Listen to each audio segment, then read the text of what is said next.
I first met Kim when I was 6 and I found her alone in our backyard. My screen attracted my mom, who came running to see what the problem was, and she was also surprised when she saw a strange child in the backyard.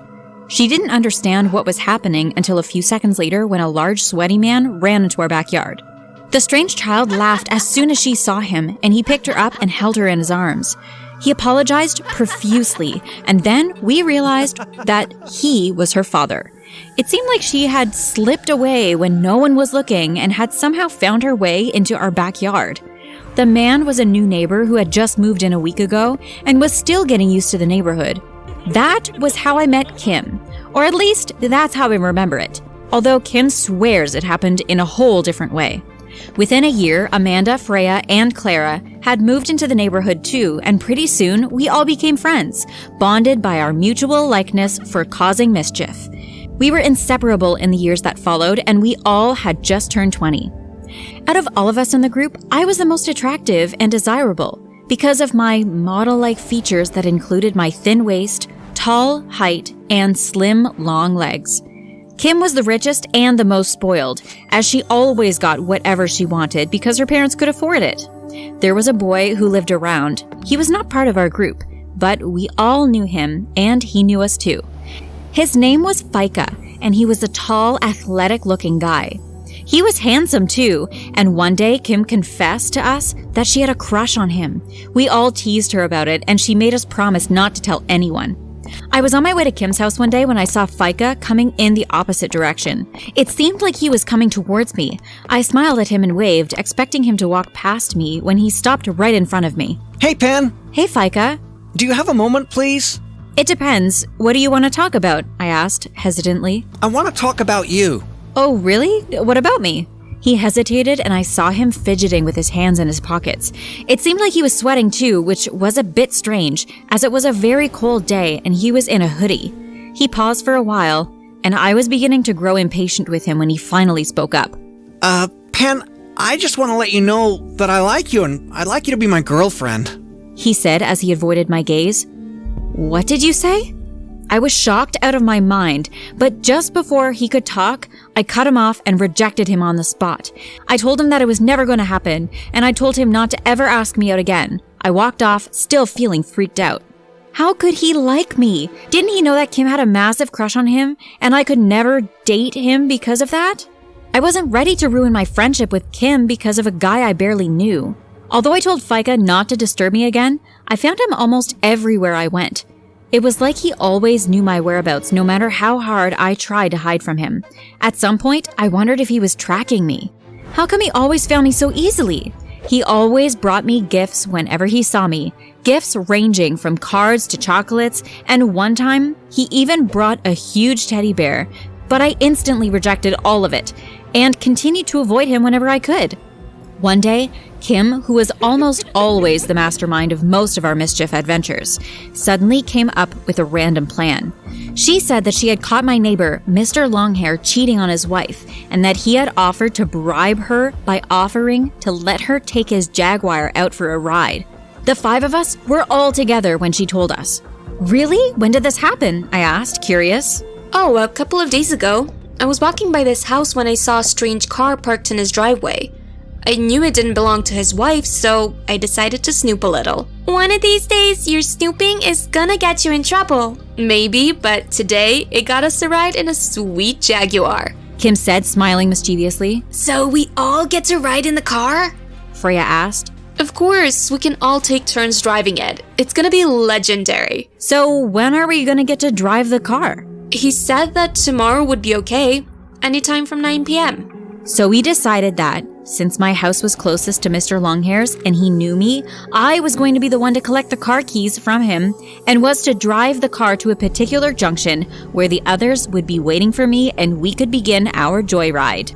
The following night came, and a few minutes past 9, I was in front of Mr. Longhair's. I had never been in a Jaguar before, and I was also going to be the first of us to drive it. I pressed the doorbell and had to wait for a few seconds before I heard movement, and Mr. Longhair opened the door. Come in.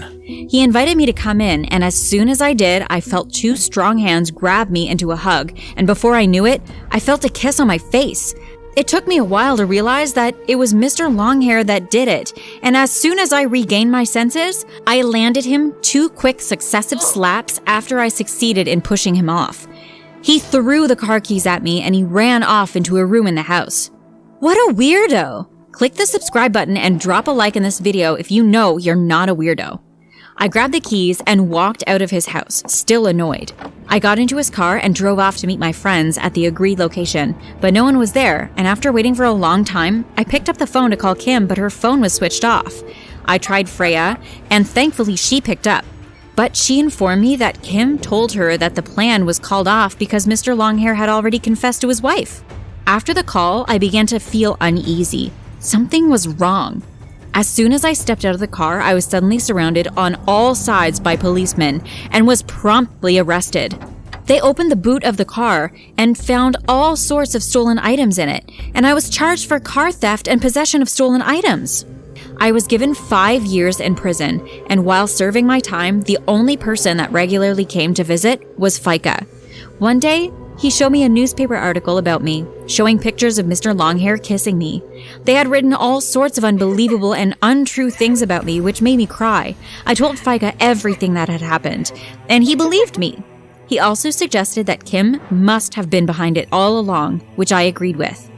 The 5 years passed quickly, and on the day of my release, Fika was there to pick me up, but when we got to the parking lot, staring back at me were the same people who didn't come to visit me once while I was in prison.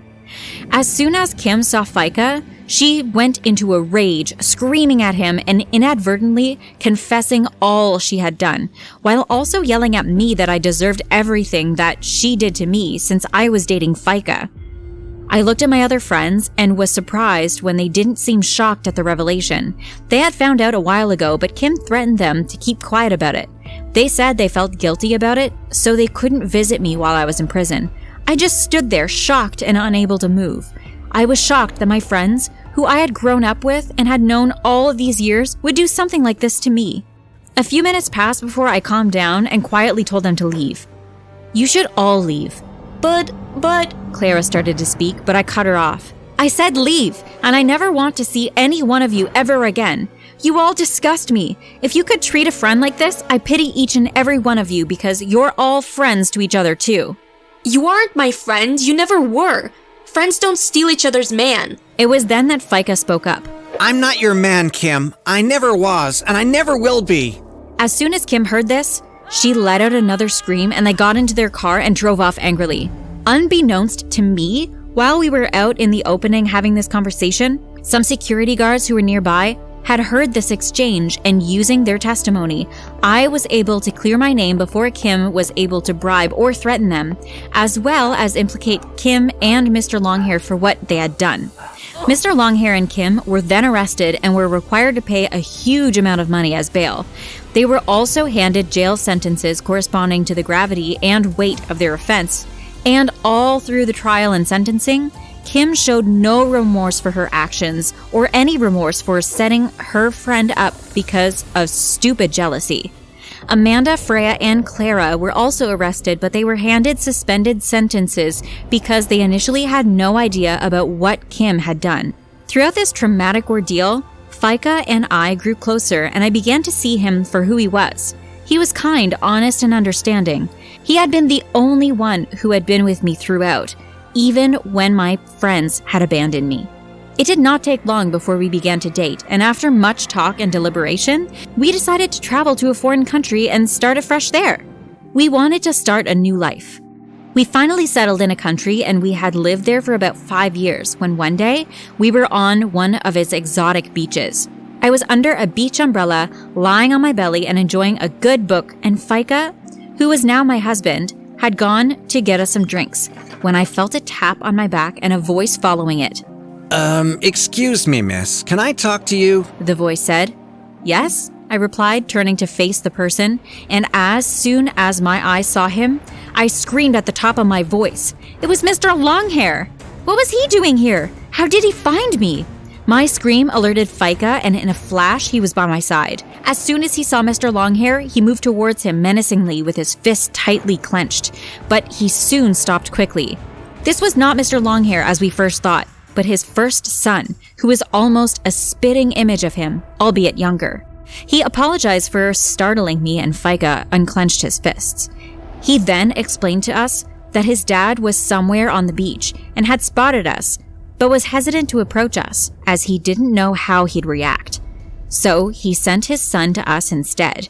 He wanted to apologize to me about what had happened all those years ago and for the part that he played in it. He also wanted to ask for forgiveness from me. I thought about it for a while before I told him to inform his father that I had accepted his apology and forgiven him. He left quickly. I really didn't need his apology, but I felt a little bit better that he did apologize. Don't forget to join us next time for more stories like this, and like and subscribe if you enjoyed this video.